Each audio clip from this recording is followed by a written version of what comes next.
Berisik siang ini kita bahas tentang Satgas Anti Hoak. Telah hadir di studio bersama kita Saudara Dudi, anggota Satgas Anti Hoak. Wih, tos dulu kita. Tos. Oke. Siap. Bung Dudi, Ya. gimana kabarnya siang ini? Alhamdulillah baik. Kena macet tadi? Ya, begitulah Jakarta. Kalau nggak macet namanya bukan Jakarta. Betul. Ya. Ini nih kita Ya. lagi ulas tentang Satgas Anti Hoaknya PWI Pusat. Oke. Kalau nggak salah pasca Kongres PWI tanggal 27 September di Bandung, itu kan digelar tuh Kongres PWI dan salah satu amanatnya adalah membentuk Satgas Anti Hoak. Ya.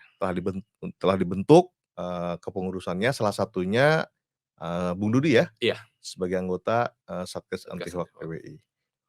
Apa sih tuh tugasnya sebetulnya sampai dibentuk Satgas Anti Hoak, Bung Dudi? Iya, ya kita tahu bahwa terutama dalam masa Pilpres 2024 ini kita sinyalir akan bermunculan banyak hoaks ya. Dari identifikasi Kominfo sampai saat ini sudah 500 lebih konten hoaks yang 500-an? Iya, itu terkait pemilu loh, terkait Pilpres dan pemilu lah. Baru terkait Pilpres dan pemilu nih? Iya. Sudah 500? Sudah 500, sedangkan secara keseluruhan udah 11.000 lebih lah. Ini negara hoak ya? Iya. Artinya hoaks ini sesuatu yang mengkhawatirkan buat kita semua. Kan siapapun yang terkena hoaks, terpapar hoaks akan sangat sulit untuk diubah persepsinya ke arah yang faktual, yang betul gitu. Dan ini berpotensi mengancam persatuan nasional gitu. Memecah belah ya? Memecah belah. Kita tahu dari peristiwa Pilkada 2017 di DKI kan suasananya sangat panas.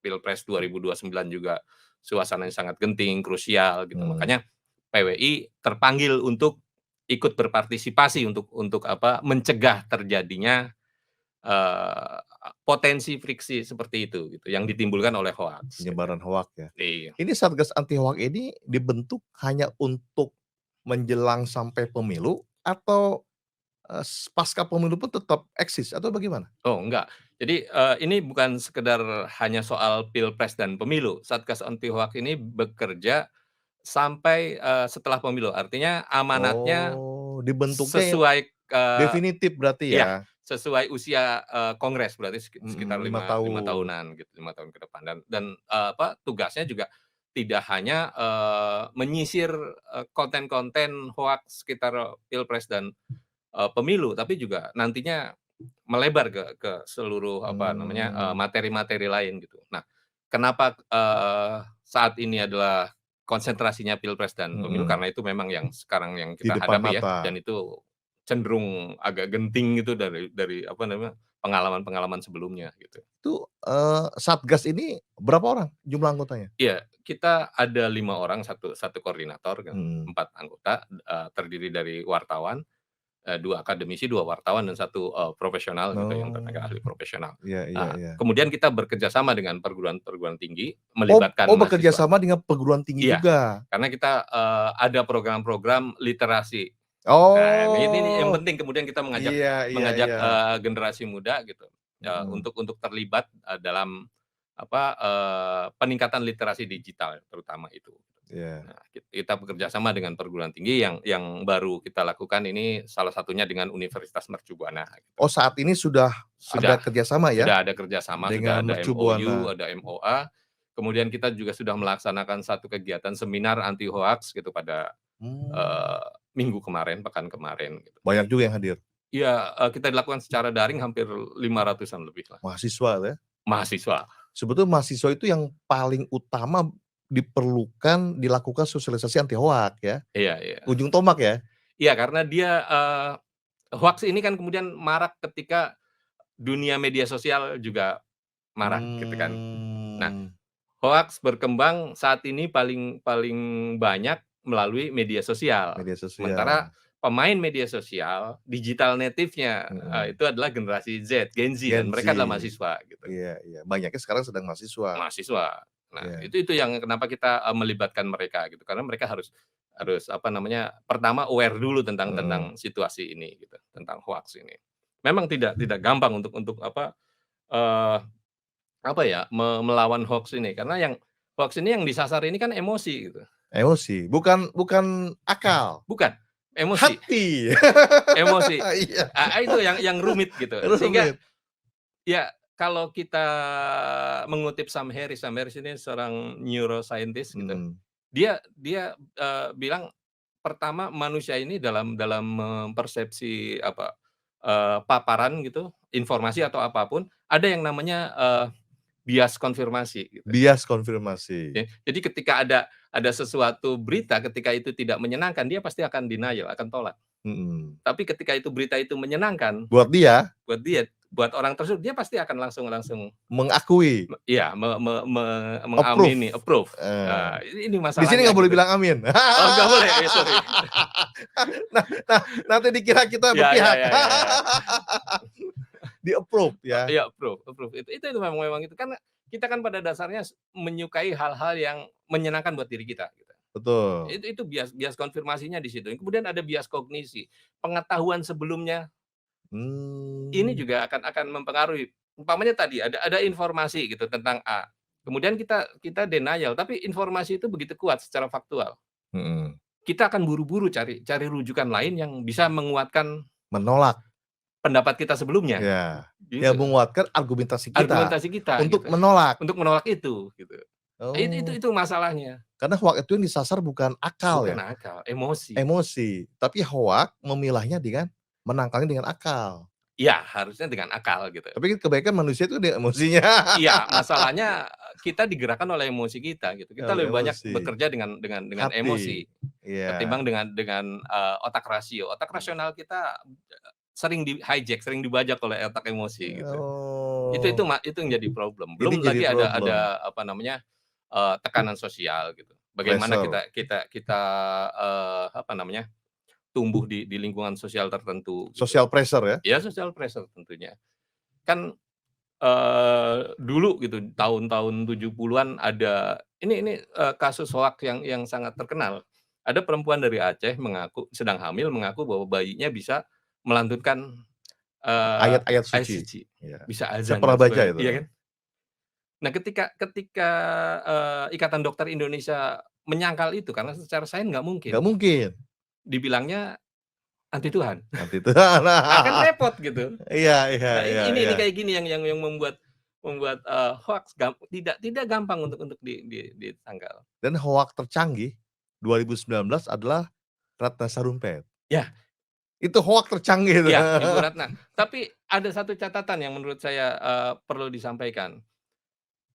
Hoaks ini kan ada 3 elemen. Mhm, Pertama produsen, produsen, ya, dia yang membuat hoaks. memproduksi, Iya, kemudian ada mediumnya, media. media, Kemudian ada produsen, konsumen, konsumen yang masyarakat yang mengkonsumsi receiver lah. receiver. Nah, Selama ini yang paling banyak kita, apa ya, ingatkan itu lebih medianya, pada enggak, pada receiver, masyarakatnya, receiver-nya. receiver-nya, Receiver-nya dianggap untuk, apa namanya, waspada pada iya, hoak dan sebagainya. Tapi di tingkat produsen ini produsen dan sering medium, sering terlupakan. Pada kasus Ibu Ratna Sarumpait, Ibu iya, Ratna memang, dia yang produsen. bercerita Dia kan, produsen? tapi yang meng-upload ke media sosial bukan beliau, Bukan, tapi kan yang meng-upload tidak, betul, ya, lolos ya? lolos.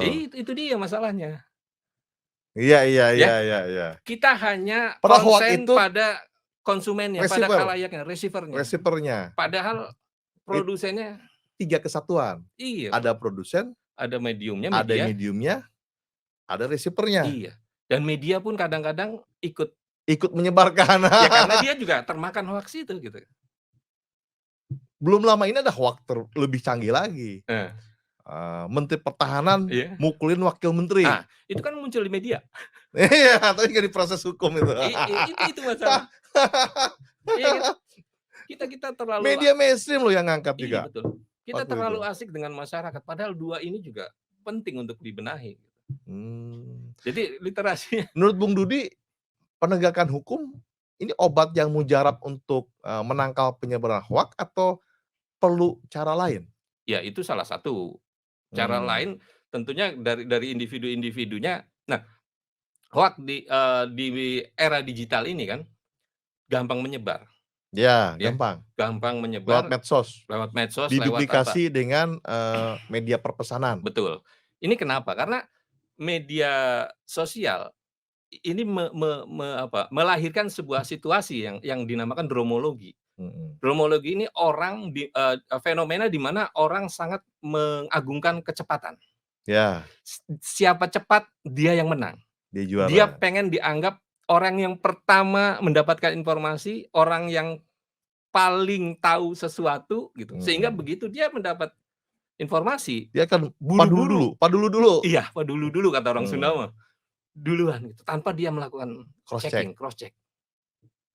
Ini masalah. Yang harus dilakukan adalah iya, selain, peningkatan literasi,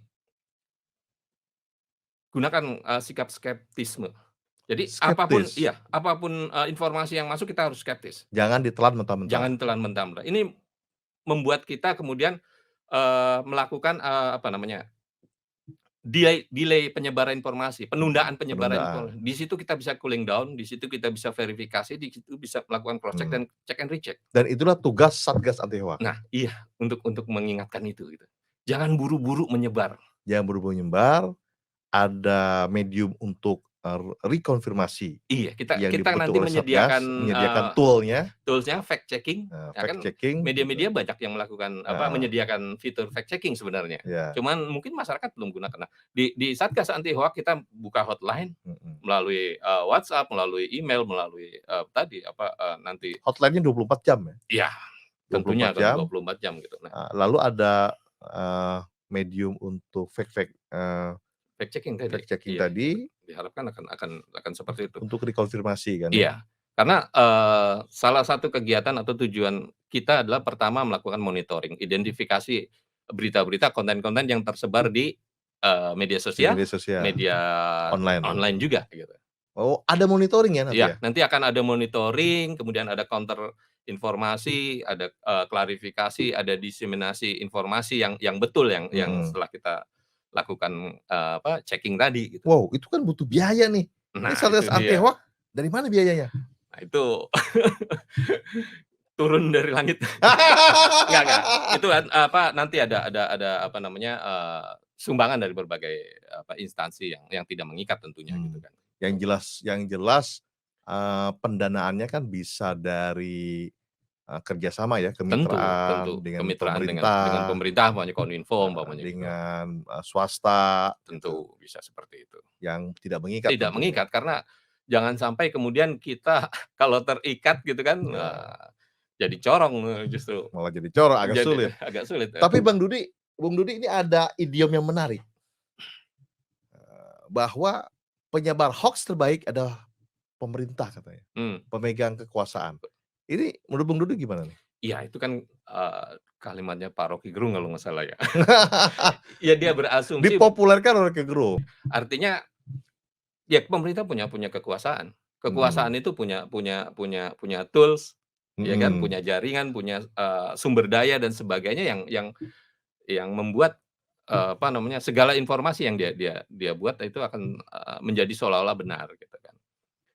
Ingat, media punya punya kekuasaan yang sangat sangat besar dalam membentuk opini gitu, Mhm. dan pemerintah seringkali punya kuasa untuk mengendalikan media gitu, Oh, iya iya iya iya ya kan. iya iya. Kalau kita, apa ya, merujuk pada teorinya Noam Chomsky gitu kan, Mhm. manufacturing consent umpamanya gitu kan, akan terlihat bagaimana media-media ini pada dasarnya memang secara DNA memang susah untuk independen gitu. Sulit karena dia punya, penyandang dana juga, Nah, pertama itu iklan, iklan. ya kan.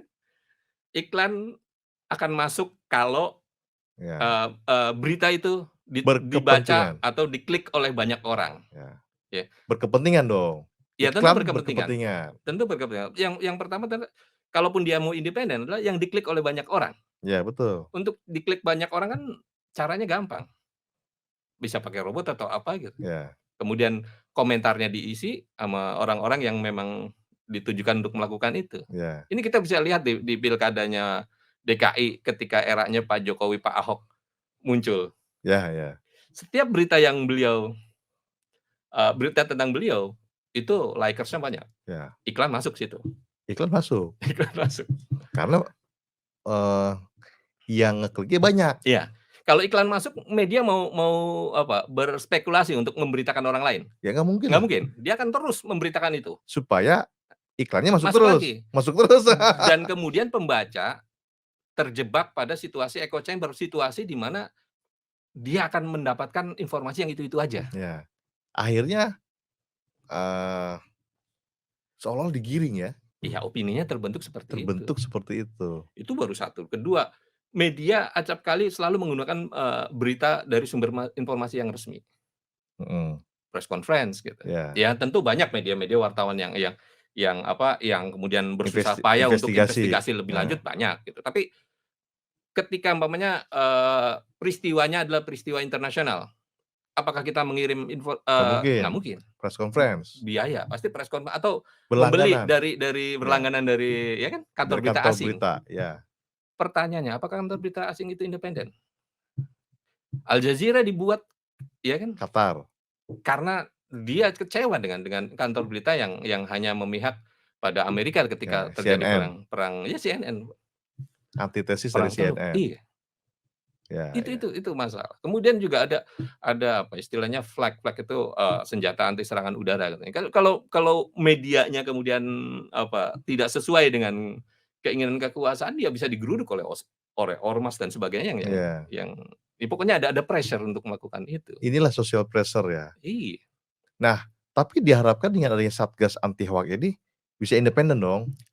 Harus independen, minimal, bekerja sesuai dengan kode etik jurnalistik. Dan fakta ya? Ya fakta kan itu sesuatu yang Bagian. suci yang Nah. dari apa, dari Sakral. media, sakral gitu. Nggak bisa diutak-atik. Nggak bisa diutak-atik. Ini faktanya. Iya, meskipun fakta itu juga dibangun kan gitu. Iya. Repot tuh. Tapi itulah bagian dari ya kita tahu lah, semua orang tahu bahwa media itu kan menggunakan framing dan sebagainya. Betul.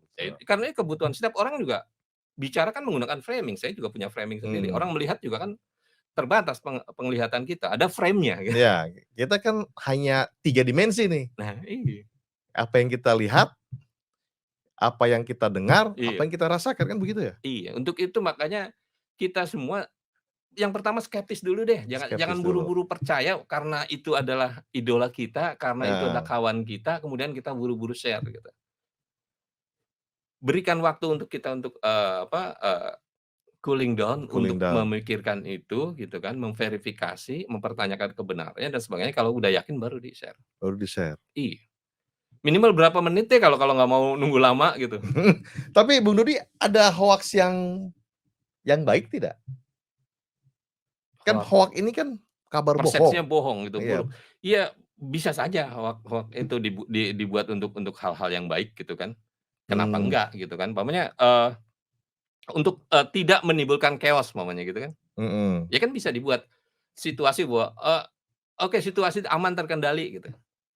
Masyarakat tidak chaos sehingga pemerintah kemudian bisa, melakukan apa, langkah-langkah untuk melakukan antisipasi terhadap sebuah peristiwa tertentu dan hasilnya memang kemudian beneran tidak chaos kan gitu. Iya. Ketimbang, diberitakan secara apa, Sesuai sesuai vulgar, fakta, tapi umpamanya ternyata kasus SARA gitu. Ada perkelahian dua oknum gitu, kemudian, beda agama atau beda suku, kita beritakan secara vulgar. Yang satu suku anu, yang Iya. satu suku anu. Kan dalam situasi kayak gitu kan nggak apa-apa kita, apa, jangan terlalu vulgar untuk itu kan Iya. nggak selamanya juga ya hoaks ini ada di mana-mana. Hoaks ini ada di mana-mana. Iya. Hanya saja ini hoaks yang hendak ditangkal oleh Satgas Anti Hoak PW ini adalah hoaks yang memecah persatuan dan kesatuan bangsa. Iya. Itu ya? Iya, itu intinya. Pesannya ya? Pesannya itu. Karena kan, dalam pemilu kadang-kadang ya sudah dibatasi dengan aturan, undang-undang, permainan itu kan bisa digeser-geser Iya. gitu, undang-undang bisa bisa dirubah utak-atik gitu kan. Nah, kira-kira kapan nih mulai beroperasi nih Satgas Anti Hoak PWI Pusat ini? Iya, sebenarnya sih kita sudah mulai dengan dilakukannya seminar, Sudah pekan jalan lalu ya? sudah jalan, kita sudah membuat, kerjasama dengan mahasiswa Mhm, Universitas Mercu Buana juga tentang membuat, video tentang, kampanye anti mhm. hoax gitu dan Oh, sudah sebagainya. dibuat video Sudah kampanye anti hoak? sudah ada. Tool-tool-nya seperti fact finding, Nah, itu fact sedang mulai checking, dirancang. Kira-kira, awal tahun lah kita sudah bisa insya Allah bisa sudah bergerak. mulai bergerak ya? Iya, Oh, untuk mungkin itu. sekarang sedang dalam, desain atau penyempurnaan ya, Betul betul. tool-tools-nya ya? Ya karena kita kan itu juga perlu kita nggak mungkin 5 orang bekerja Iya, untuk itu, kita harus hire iya yang meng-hire orang bekerja profesional. sama dengan orang-orang profesional untuk melakukan identifikasi monitoring itu juga kan Mhm, butuh banyak orang iya, gitu. Nah itu termasuk kita akan menggunakan bekerja sama dengan mahasiswa untuk melakukan itu, mmm, menggunakan memberdayakan mereka untuk itu. Kita akan bekerja dengan banyak kampus tentunya, ya nggak cuma kampus. dengan satu kampus. Iya Nah iya itu iya. butuh banyak orang untuk melakukan ini. Rencana ada kerjasama dengan Polri juga? Ya tentunya Polri kan sebagai institusi yang melakukan penegakan hukum ya, itu Mhm, juga kita perlu perlu kita akan melakukan dialog untuk itu, untuk melakukan kerjasama tentu. Karena ya hoaks kalau tidak sekedar sampai klarifikasi itu tadi yang saya bilang tadi, produsennya dibiarkan mereka iya. nggak akan kapok gitu. Hanya receiver-nya aja nih yang Iya, kena receiver nih, kita beresin, produsen produsennya sama mediumnya nih. iya, tetap tetap berjalan kan percuma gitu istilahnya, ya nggak ada kapoknya. Ya memang coba ayo kita flashback siapa sih, produsen hoaks yang kemudian pernah ditangkap gitu untuk hoaks-hoaks besar yang enggak itu, banyak kan ya Ibu Ratna, contoh Ibu Ratna Sarumpait kan, beliau kan cuma mengungkapkan pada temannya, ya kan. Nah Ya, kemudian ya entah siapa yang mengunggah ke media sosial kan gitu, yang ditangkap Ibu Ratna gitu kan, sumber awalnya gitu. iya Karena gampang memang situasinya memang memang dari beliau, tapi kan yang menyebarkan di ranah media iya, digitalnya kan mediumnya, mediumnya banyak, ada betul. banyak yang kita nggak itu nggak Seperti sentuh itu makanya seperti kemarin kan yang, Pak Menhan, nampar nampar wamen, ya kan. Produsennya siapa, mediumnya siapa, siapa? receiver-nya yang kena kan, Iya, timbul kehebohan gitu, tapi nggak diproses hukum itu. nggak ada yang diproses hukum. Ada beberapa, YouTuber yang Mhm, terang-terangan ya iya betul, ya kan? Ada beberapa YouTuber yang menunjuk hidung langsung bahwa itu peristiwanya bener seolah-olah seakan-akan benar-benar seakan-akan terjadi iya. gitu, ya kan? Nggak diapa-apain gitu. Ya karena ini penegakan hukumnya berkelindan dengan kepentingan politik. Itu sumber masalahnya.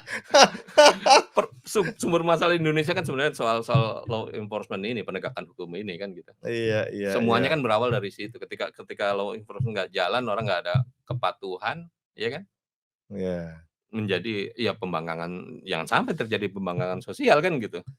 Jadi isunya Satgas Anti Hoak prioritas Iya pilpres dan pemilu ya, dalam dalam waktu dekat dalam ini, waktu dekat ini, karena itu titik yang krusial yang untuk krusial. beberapa bulan ke depan ya, sampai sampai Setelah pasca pemilu mungkin kita akan lebih optimal ya, iya, akan menyasar semua semua konten-konten hoaks semua gitu. konten. Ya mungkin tetap ada prioritas ya, kita akan prioritaskan karena kalau seluruh konten hoaks kan Rencana mau pakai robot atau gimana? Untuk, mengidentifikasi hoak di media sosial? ya itu salah satunya kan kita menggunakan teknologi kecanggihan teknologi informasi Mhm. yang ada saat ini kan gitu. Jadi nggak Karena cuma karena nggak mungkin dicek satu-satu nggak kan mungkin manual. nggak mungkin. Kita akan menggunakan menggunakan itu. Itu nanti ada makanya saya Iya. tim meng-hire meng-hire tadi profesional ahli untuk melakukan itu Jadi gitu kan. tinggal diketik, di-input Iya, keyword-nya aja. keyword-nya ditentukan Heeh, apa saja keyword yang itu nanti nanti akan muncul kan gitu. muncul. Kan kita juga harus suka kayak apa ya, yang trending-trending itu kan suka suka kita udah bikin keyword gitu, tiba-tiba muncul keyword-keyword yang berbau dengan judi online, porn, ya kayak gitu kan banyak ya, Banyak itu. trending topiknya Prabowo gitu, Heeh. tiba-tiba dibuka, ya isinya nah kita harus harus bisa memilah itu kan nantinya Memilah, gitu, iya penting. betul. Itu penting menggunakan, kecanggihan teknologi karena Teknologi informasi, menggunakan tenaga manusia kayaknya nggak mungkin nggak lah, mungkin. Yang penting, kita tentu akan punya prioritas gitu, ada kan. prioritasnya. Prioritas kan setelah setelah pilpres ini nanti prioritasnya apa kan gitu. Iya Kan ya balik lagi kalau kalau seluruh kita sapu kan nggak mungkin. iya. Jadi kira-kira ya kita ikut menjadi bagian dalam apa, membersihkan inilah gitu. Mmm, Kita ya tentu ada banyak komponen bangsa lainnya yang juga melakukan, iya. seperti Satgas Anti Hoaknya PWI Pusat ini, PWI ini kan gitu kan. Tapi kan bisa berkolaborasi Bisa ya? berkolaborasi, Kominfo punya kan, dia Mhm. dia sebagai lembaga yang otoritas di situ Semakin kan gitu. memperkuat kan kenapa tidak? Iya, apalagi PWI ya kan, Ada di seluruh di seluruh Indonesia. Indonesia membawahi wartawan dari Iya, berbagai media mmm, yang itu menjadi sangat apa, potensial, sangat penting iya, untuk di apa namanya, melakukan penangkalan melakukan hoak. penangkalan hoaks gitu. Nah, untuk, Satgas Anti Hoak ini sendiri, Bung Dudi ini, berarti sudah start jalan dari bulan Desem November ya? Desember awal lah, Desember awal ya? Desember kita Jadi sudah setelah mulai, SK diterbitkan November, kita langsung udah langsung tancap gas nih, iya, tancap gas, eee, kepengurusan sudah terbentuk, sudah, sudah bikin kerjasama MOU dengan perguruan tinggi, betul. sedang disusun role modelnya Role model, berarti, toolsnya seperti tools-nya apa, sedang nah disiapkan, nah itu, berarti akhir Desember ini udah bisa running udah ya? bisa running, ya awal tahun kita Awal running. tahun tuh sudah Kita full mulai menjalankan program-program full itu, running ya? program tadi apa, identifikasi, Identifikasi, investigasi, termasuk apa, literasi digital. Kan kita mhm, melakukan tindakannya tidak hanya tindakan korektif gitu, tindakan iya. korektif, tapi juga preemptif dan preventif gitu. Nah ini sebetulnya butuh kerjasama dari seluruh stakeholder Betul, iya. Seluruh stakeholder, dibutuhkan termasuk ya dunia pendidikan, dunia dan kampus dunia gitu. pendidikan, Dan dari mungkin juga stakeholder menyasar ke anak-anak SMA juga itu kan SMA penting. juga. Ya karena sekarang informasi itu berada dalam genggaman, Iya, sepanjang ada kuota, sepanjang ada kuota, sepanjang ada jaringan. jaringan Jadi WiFi. hidup manusia ini bukan lagi, seperti yang dibilang Maslow itu, Masuk, kita, ini kebutuhan primer, iya. kuota dan jaringan. Iya. Waktu listrik mati Jakarta 5 jam kita bingung kan gimana, Kebingungan karena orang WiFi-nya mati. mati, orang-orang Sinyal handphone mati, karena terkait dengan listrik. listrik, orang-orang mendadak pada check-in ke hotel kan hanya Heeh, untuk bisa nyalain handphone, nyalain handphone, ngecas. bisa buka medsos, ya kan? Iya. Tapi sebenarnya, apa namanya, yang paling rentan terpapar hoaks ini bukan Gen Z, Oh bukan ya malah? bukan, tapi adalah boomers, Oh, orang-orang tua. boomer itu kelahiran 60, 70 Iya, orang tua kita. Itu yang yang paling rentan. paling rentan Iya, ya? karena mereka iya, tidak ini apa, literasinya, Ya, gaptek lah. ya gaptek mereka apalagi dunia digital gitu. Mhm, Apapun yang dikatakan di internet dianggap sebagai sebuah kebenaran. Mereka buru-buru men-share nge-share, apapun informasi biasanya di grup WhatsApp keluarga. emak-emak itu biasanya. Dan kita yang muda kan nggak enak negurnya. Iya udahlah, Om kita, pakde kita, tante kita, uwak kita, ada pokoknya ini yang rentan ya, ini yang rentan baby sebetulnya. boomers. Baby boomers sebenarnya. Kalau Gen Z relatif lebih lebih lebih ini ya, lebih aware dengan hal-hal kayak gitu. Jadi kalau baby boomers ini sebagai receiver-nya dia terdampak, sangat terdampak. Sangat sangat Kalau terdampak. Gen Z ini bukan receiver, dia lebih baik medium Iya ya, menyebarkan dia. iya, tapi mereka gampang di apa, diberikan, pencerahan gitu, Edukasi. edukasi, literasi dan sebagainya. Cuma emang jarinya gatel. Ya, jarinya gatal. Kalau kalau berdasarkan data We Are Social kan mereka paling banyak, mereka Paling banyak, menghabiskan waktu hampir 4 jam sehari kaum dengan berbahan. apa, media Karena sosial, zaman kita dulu 4 jam itu bisa melakukan banyak hal ya. banyak hal gitu.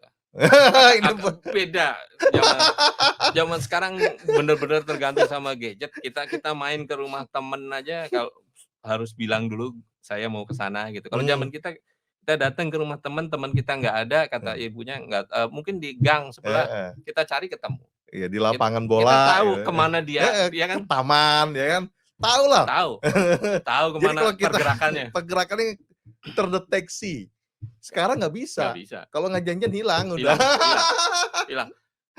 Kemarin, wisuda, saya wisuda di itu, ada wisuda gitu Heeh, di Serpong BSD sana, banyak orang hilang gara-gara handphone-nya mati. Tidak Banyak orang terdeteksi. maksudnya terpencar dari Iya. keluarganya dan kebingungan gitu. Kebingungan, karena handphonenya mati. Handphonenya mati. Padahal Waduh. itu kan radiusnya nggak satu gedung aja gitu. Dulu mah kita nggak ada handphone, ya kan? Terdeteksi mainnya. Kalau Tahu nggak di nomor. kali lagi Iya. berenang, kalau nggak di lapangan lagi main bola, kan gitu. Betul. Ya, ini Bung kan. Dudi, Ya. 3 hal nih, Hmm. pesan untuk publik dari Satgas Anti Hoak, apa aja? Oke, yang pertama, jangan buru-buru percaya apapun berita yang Jangan buru-buru percaya. apapun berita yang menghampiri. Mhm. Yang kedua, berani tegas bilang bahwa saya nggak butuh informasi itu. Harus tegas. Harus tegas. Saya selalu gitu. Mohon maaf Om, saya tidak butuh informasi itu. Saya tahu kemana saya harus mencari dan kepada siapa saya bertanya kalau saya Ya, butuh informasi itu. tegas. Yang ketiga? Taruh handphone kalau malam. Taruh handphone kalau Udah malam. jauhkan itu. Kita harus mendelay. Kita jangan terlalu sering membiarkan diri kita Iya. diserbu oleh asupan informasi Matiin yang handphone. belum tentu Iya. yang kita sebenarnya nggak butuhkan Nggak gitu. butuh. Betul. Handphone kan sekarang seluruh informasi mendatangi Iya. kita pada ruang-ruang yang paling private. Iya. Dan yang Di kamar pasti mandi kita pun iya, tiba-tiba iklan masuk, informasi iya. masuk. Dan yang pasti Bung Rudi, kalau malam handphone dimatikan, istri di rumah makin sayang. Iya, iya, iya. Berisik.